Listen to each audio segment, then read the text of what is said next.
Hey guys, do you remember that whole growth operating thing like a year ago, how it was the best beginner business model to start? And now what happened to it? Is anybody talking about growth operating anymore? Wasn't it really easy to just go find a creator, partner up with them, get 50% of their business, scale to hundreds of thousands of dollars a month while you're selling a $50 monthly community? Where'd it go? Oh, it crashed and burned? Why did it crash and burn? Why are the remains of it on the floor here? Let's talk about it. So here's why growth operating never worked, and why if you're still calling yourself a growth operator in 2025, you're cooked, buddy. You might as well just call yourself a McDonald's fries bag putter, because it's not gonna work. So the problem with growth operating was you were sold this idea that a complete beginner could go to somebody who has a really big audience on social media and say, hey, I see you have this big audience, but you haven't monetized it yet. Why don't you just hire me? I'll take 50% of the revenue that we make from monetizing your audience, and we're gonna do so through a community. And we're gonna build a school community, we're gonna launch it to your audience, and then 1% of your audience is gonna join that community. We split it 50-50, all you have to do is be kind of active in that community, and we'll sail off into the sunset and drink margaritas on the beach. So the reason that didn't work is because first, it's just not that simple.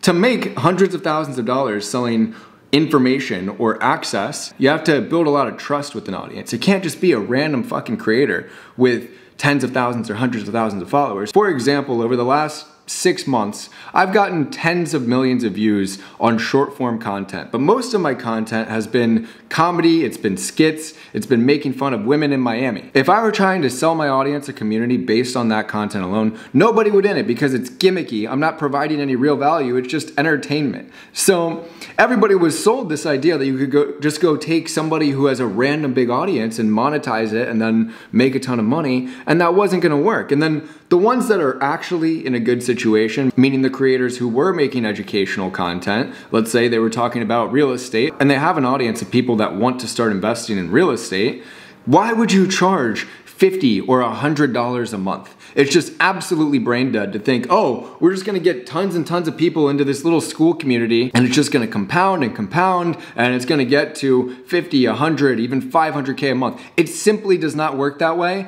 unless you have like literally millions and millions of followers. And even then, you'd make a hell of a lot more money selling a mid-ticket or a high-ticket offer. So this was never gonna work because the whole model was broken. It was completely oversimplified and you were misled. Sorry to be the one to break that to you. But there is a different way to do this, and this has made me millions of dollars over the last 2 years. I've worked with some of the biggest personal brands online, guys that you probably see on social media every single day, and I've made them hundreds of thousands or millions of dollars. I'm still currently running this business. I have a handful of clients that are paying me 5 figures a month to be their operator. Even though at this point I have a team that pretty much does everything for me, I'm not involved in the day-to-day of that business, but it's still bringing in cash flow and we're still printing for our clients. So here's how I built it the right way, without thinking that I was just gonna be able to partner up with somebody and build them a school community. So first, I got really good at copywriting, and I went and found people who I could just write email copy for. I got a couple clients and they weren't paying me much. It was like a few grand a month, but I was writing a bunch of emails for them every single week. And then any other similar needs that they had that could help them make more money, I would just take control and kind of take initiative, go above and beyond to solve those needs. So I would build them a new sales page or a video sales letter, and because I got good at copywriting first, it wasn't hard to just take this skill and apply it to emails, VSLs, sales pages. And now using AI, which I wasn't a few years ago when I started, but using AI, it's really fucking easy. You can go into Claude and become a semi-decent copywriter probably within a couple hours. So I got a handful of retainer clients just doing copy for them, and then I started taking over these other pieces of their business, and as I did that, it started to make more sense to me, like, okay, if I'm running all of this stuff, then I can get a rev share. I can't get 50% like this was once described as, but I can get 10% or 20%, and if I get them to $100,000 a month, then I'm making 10K or 20K a month with just one client. And at my peak with this, I was making over $100,000 a month with just 5 to 7 clients and 1 team member. And the reason that I was able to scale to those numbers is because I was handling everything on the back end for them, but that wasn't as simple as just setting up a school community. It was writing all of their email copy, building new offers for them, building new funnels for them, scripting a new VSL, scripting a webinar, helping run that entire webinar, helping with their sales team, building a CRM. Like, it was quite literally everything that they needed on the back end. All they have to do is go make more content, get more people into the funnel, and then they're paying me tens of thousands of dollars a month on a rev share. But it's pretty difficult to do this when you're first starting out. You're gonna have to kind of work your way up. You're gonna have to get a couple clients that are just paying you a few grand here and there. And then you get your feet wet, you start to understand how to run this type of business and how to scale. And then you can start upselling those clients on more services. If you're just doing email, then you can write them a new VSL, build them a new funnel, or help with another piece of their business, and then you guys start to scale together. You become a real partner, and then eventually you'll be making 10, 20, 30K a month from just a single client. So you're probably thinking right now, well, that sounds great, but how the fuck do I get clients? Like, what if I'm a complete beginner? Or what if I'm running a different type of agency?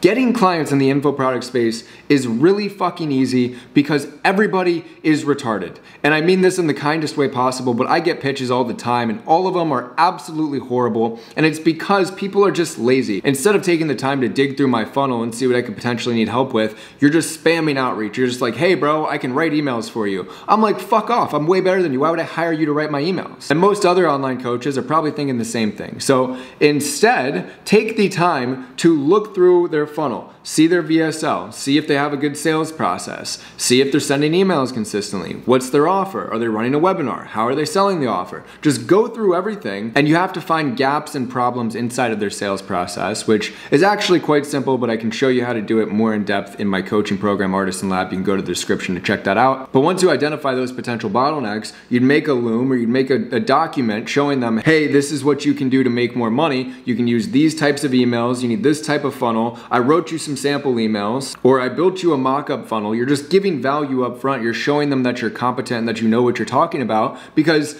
why would you spam outreach and just try to get as many clients as you can when you know one really good client can eventually be worth 10K a month to you? It doesn't make sense. You'd rather take more time per outbound message and send a really good handcrafted quality message rather than just sending as many as you possibly can, because then even if you do get a client, they probably won't be in a very good position for you to be able to scale with them. And sure, maybe you can make $1 grand or $2 grand a month with them, but if you really want to scale, you have to get clients who are actually going to be able to scale to multi 6 figures a month so you can charge multi 5 figures a month on a rev share. So at this point, I think it's pretty clear. Growth operating is dead, and it never actually worked as the way it was described, but why don't we take a brief moment of silence for growth operating in 2024?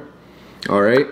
God bless. So I tell you all this so that you understand that the old model of growth operating never worked. But if you approach it as an info product agency and you focus on getting really good at copywriting and actually getting clients who can scale, actually helping them make more money, that is how you make a killing doing this. And I've seen dozens of students inside my coaching program, Artisan Lab, who are crushing it. You can go to the description if you want to check out some of the case studies. But anyway, ladies and gentlemen, thank you for watching this one. I hope you got some value from it. If you want to learn how to do this the right way, go to the link in the description and you can work with me directly. Like, subscribe, comment, share this with your grandma, and I'll see you in the next one. Peace.